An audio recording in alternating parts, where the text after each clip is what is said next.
नमस्कार, आदाब। गांधी प्रतिमा Minto hall के पास आप देख रहे हैं सभी कांग्रेसी आज एक धरने पर बैठे हैं। पोषण आहार घोटाला सरकार पर इसका बड़ा आरोप लगाया है कांग्रेसियों ने, और साथ ही ये भी कहा है कि मानसून सत्र जो काफ़ी छोटा रहा उस पर जन मुद्दों पर चर्चा नहीं हो पाई। आदिवासी और बांध और महिलाओं पर अत्याचार के कई मुद्दे थे जिन पर चर्चा होनी थी, उससे सरकार भाग रही है। ये आरोप कांग्रेसियों ने लगाए हैं। सर, इस बार सत्र काफ़ी छोटा रहा और जन मुद्दों पर चर्चा नहीं हो पाई। उसी को लेके आज यहाँ पे हम लोगों ने गांधी प्रतिमा पे धरना दिया और इस बात का अफसोस जाहिर करा कि जो सत्र 5 दिन चलना था बढ़ के 10 दिन चलाना चाहिए था, जिसको हमने बढ़ाने की मांग करी, उसको 2 दिन में ख़त्म कर दिया, वो भी चंद घंटों में। क्योंकि अब सरकार विपक्ष की बात सुनना नहीं चाहती, जनता की बात सुनना नहीं चाहती, घोटालों से डूबी है, तो सत्र कैसे चलाएगी। जन मुद्दों पर चर्चा नहीं हो पाई। जैसा कि आपने सबका संबोधन सुना, अभी बहुत अफसोस की बात है कि पूरे मध्य प्रदेश में इतना बड़ा घोटाला सामने आया है, जिसमें कि जो पोषण आहार कुपोषित बच्चों के लिए था, गर्भवती महिलाओं के लिए था, उसी पोषण आहार को जो दलाल भाजपा के हैं उन्होंने उसका कालाबाजारी की और उसको बेचकर लगभग उन्होंने आर्थिक लाभ उठाया है। खुद जो रिपोर्ट CAG की है उसमें उल्लेख किया गया है कि जब इसकी सर्वे की गई तो अकेले 6 जिलों के 50 आंगनबाड़ियों में लगभग इसमें घोटाला हुआ है 100 करोड़ रुपए का। आप कल्पना कीजिए, अगर पूरे 52 जिलों का इसमें अनुमान लगाया जाएगा तो ये जो घोटाला है लगभग अरबों रुपए का है। हमारी इसमें एक ही मांग है, कल प्रधानमंत्री जी स्वयं श्योपुर जिले में आ रहे हैं और संयोग से सबसे अधिक कुपोषित बच्चे अगर हैं तो श्योपुर जिले में हैं। हम सब की मांग है कि कल प्रधानमंत्री जी चीताओं की बात ना करें, लेकिन जो कुपोषित बच्चे हैं और उनका जो पोषण आहार था उस पर जो धांधली हुई है उस पर क्या कार्रवाई हुई वो हमको उत्तर दें। मानसून सत्र काफ़ी छोटा रहा और जन मुद्दों पर चर्चा नहीं हो पाई। देखिए, भारतीय जनता पार्टी की सरकार और शिवराज सिंह चौहान की सरकार झूठी सरकार है। जनता से इनका कोई दूर दूर तक वास्ता नहीं। केवल ये सरकार मोह माया की सरकार है, नोटंकीबाज सरकार है और इवेंट मैनेजमेंट की सरकार है।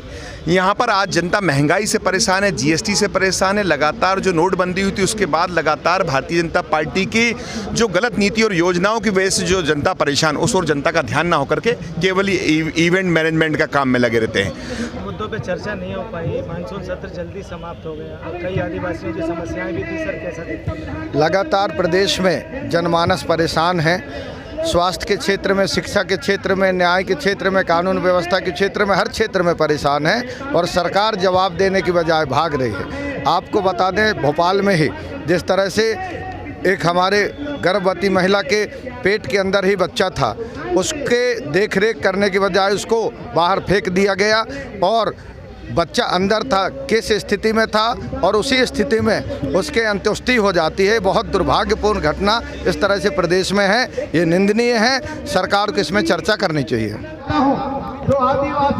सर, इस बार मानसून सत्र काफ़ी छोटा रहा और मुद्दों पर चर्चा नहीं हो पाई। शिवराज सरकार में कौन सा सत्र बड़ा रहा? पहले तो सत्र की अवधि कम रखते हैं और सत्र को भी बीच समय में समाप्त कर देते हैं, क्योंकि सरकार चर्चा ही नहीं चाहती जनहित के मुद्दों पर, भ्रष्टाचार पर, घोटालों पर, उससे बचना चाहती, इसलिए सत्र की अवधि छोटी रखी जाती है और अवधि में भी सत्र कम चलते हैं ताकि जनता की बात उसमें नहीं हो सके। एक तानाशाह सरकार जब जनता के मुद्दों पर विधानसभा और संसद में चर्चा करने नहीं देती है, तभी तो पूरी कांग्रेस पार्टी महात्मा गांधी के चरणों में आकर अपनी बात कह रही है। बलात्कार करने के बाद उनकी हत्या करके थाना के 1 किलोमीटर दूरी नेमावर में गड़ा दिया जाता है। क्या आप ऐसे मामा हो?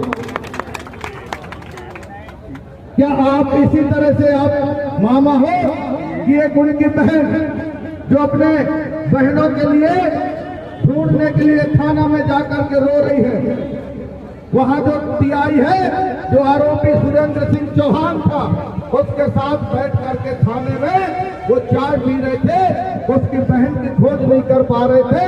उस बहन के लिए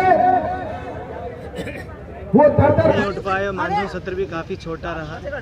देखिए, बिल्कुल जिस तरह से विधानसभा में जनहित के मुद्दे उठाने का विधायकों को एक मौका मिलता है, लेकिन जिस तरह से वहाँ पे आवाज़ दबाई गई और एक बड़ा घोटाला, व्यापम से भी बड़ा घोटाला था ये पोषण आहार घोटाला, और जो स्वयं मुख्यमंत्री जी के नाक के नीचे इतना बड़ा घोटाला हो रहा है, तो उसमें हमें शर्म आती है कि माननीय मुख्यमंत्री जब अपना विभाग नहीं संभाल पा रहे हैं तो आम जनता को या पूरे प्रदेश को क्या संभाल पा रहे हैं। इससे अच्छा है कि माननीय मुख्यमंत्री जी अपने पद से इस्तीफा दे दें।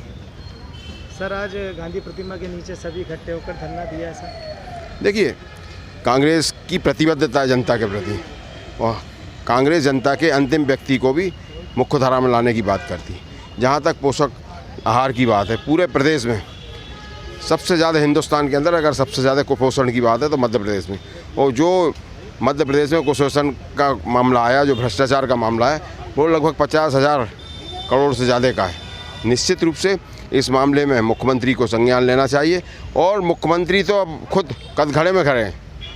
जो सरकार बच्चों की बातें करती, बच्चों के मामा की बात करती, बहनों के भाई की बात करती, वो ना महिलाओं की रक्षा कर पा रही है, ना बच्चों की रक्षा कर पा रही। निश्चित रूप से यह बहुत शर्मनाक है, निंदनीय है। और अगर सरकार सुशासन दिवस बना रही है कल, अगर ये सब चीज़ें कर रही है, केवल घोषणा कर रही है, नाटक कर रही है, और अगर इनमें कुछ भी ईमानदारी है, तो निश्चित रूप से इसकी जाँच के आदेश देना चाहिए। और गर्भवती महिलाओं पर अत्याचार, कई ऐसे मामले हैं जिन पर डिस्कस नहीं हो पाया। इसका आरोप सरासर कांग्रेस पार्टी ने भाजपा पर लगाया है। आज गांधी प्रतिमा पर यह विशाल धरना रखा गया है। मैं आसिफ खान, गणित न्यूज़ से, राजधानी भोपाल।